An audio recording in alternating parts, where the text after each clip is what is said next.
Welcome to Piston Pundit, your ultimate pit stop for all things automotive. Today, we're shifting gears to discuss the EV revolution and why it might be facing a few roadblocks. Fasten your seatbelts as we journey through the EV landscape, exploring the challenges it faces, from consumer hesitation to automaker losses. As we'll see, the road to an all-electric future isn't as clear-cut as it appears. So let's dive into the 7 reasons why the EV market might be losing its spark.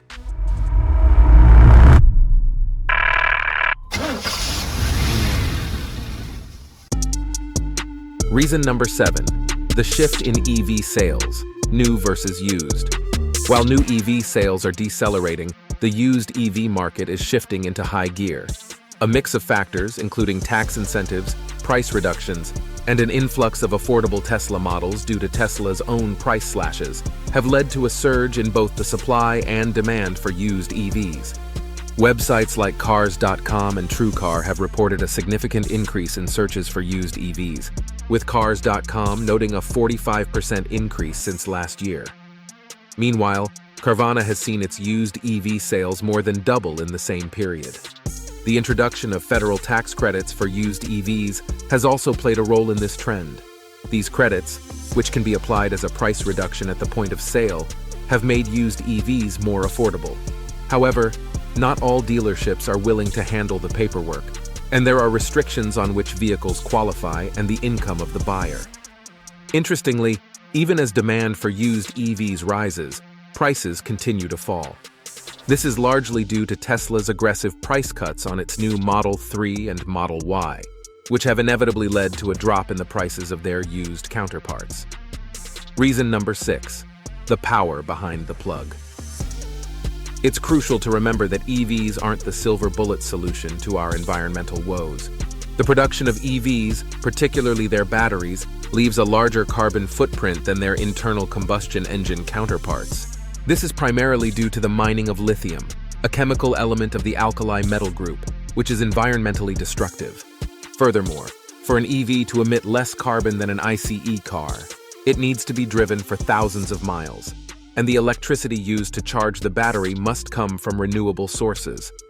Unfortunately, this is far from reality, as most of the world still relies heavily on fossil fuels for energy production. China, despite its advanced EV infrastructure, is a prime example of this paradox. With 75% of its electricity coming from fossil fuels and 55% directly from coal-burning plants, it's clear that China's EVs are not helping to reduce global emissions. Reason number 5, the numbers game. In recent years, it seemed EVs were set to dominate the market, with governments worldwide rolling out ambitious strategies. However, these projections soon faltered, and the once impressive growth rates have dwindled. The EV market has stagnated, with some regions even regressing.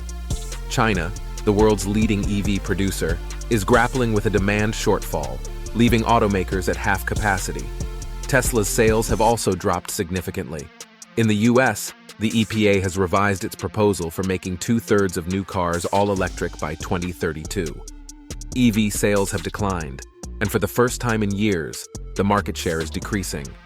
In the UK, the zero-emission vehicle mandate requires automakers to ensure 22% of sales are EVs, with this percentage set to increase annually, reaching 80% by 2030.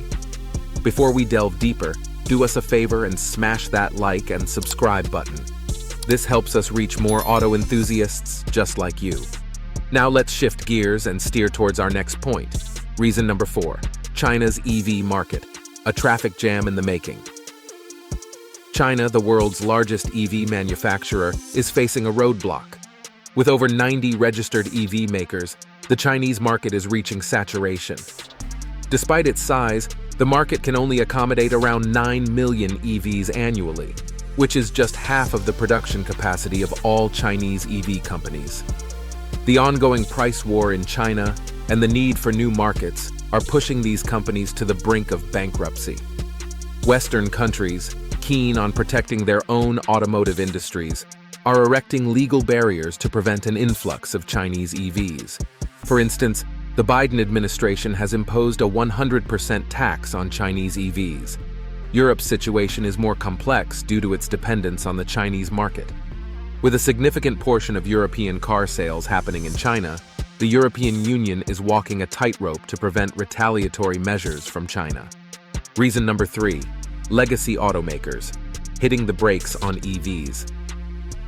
The profitability of EVs remains a significant issue. Except for Tesla, no company has managed to turn a profit on EVs or establish a sustainable business model. Legacy automakers in particular have been bleeding money on their EV ventures.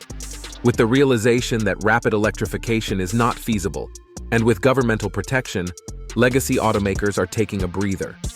Companies like Ford and GM are scaling back their EV investments and refocusing on hybrids and ICE cars to recover from their EV losses.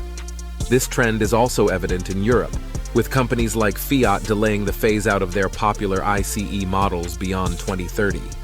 Even luxury car makers like Aston Martin and Bentley have postponed their all-electric plans.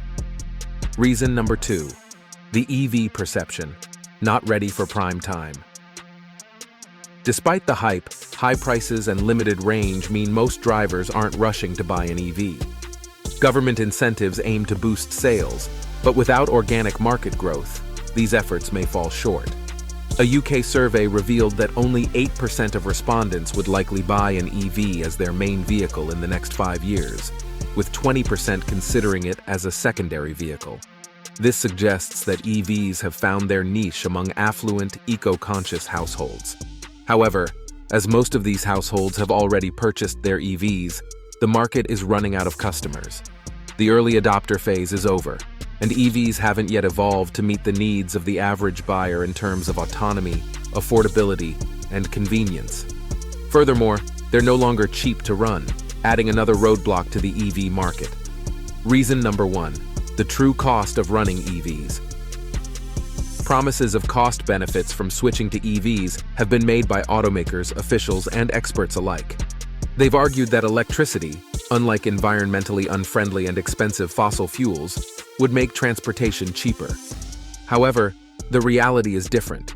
Running an EV can be more expensive than an internal combustion car for many owners, primarily due to the high purchase price and the cost of charging at public stations. In the UK, for instance, electricity costs on fast chargers have risen by 10% in the last year, making EVs costlier to run per mile than internal combustion cars. This is despite higher taxes on fossil fuels. If EVs become dominant, taxes on electricity are likely to increase, adding to the running costs of EVs. This issue is not unique to the UK, but is shared by drivers and authorities worldwide. Thank you for joining us on this journey through the automotive world with Piston Pundit. Don't forget to subscribe to our channel to stay updated on the latest vehicle trends and insights. See you next time.